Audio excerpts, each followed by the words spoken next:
In terms of like songwriting, sa tingin nyo, yung mga ganun, yung 4-chord na ganun, anong opinion nyo dun? Hindi kasi yung reasoning kasi ng marami, di ba? Kaya ganun yung chord. Madaling aralin sa mga tao. Pag gusto mong makarelate yung mga tao sa kanta, meron naman, nababado yung kasi basic, so hinihirapan yung chord progression.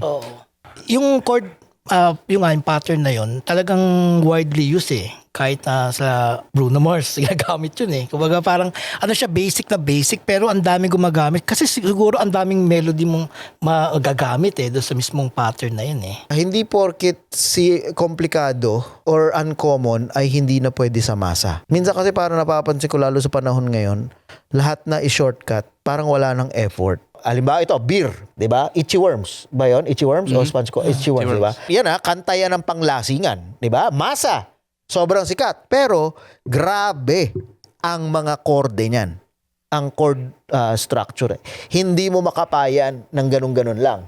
And yan ang testament na pwede pala na gawan ng mas maging creative, mas mag-explore outside the box yung typical, na pwede ring maging timeless pangmasa. Ang natutunan ko kay ang kaibigan ko si Gab Tagadtad, kilalang producer sa Pilipinas, successful, galing dito. Ang tinuro niya sa amin, sa mga sinashare niya sa amin, okay lang na basic daw yung chords. Ang importante dyan yung melody ng kanta.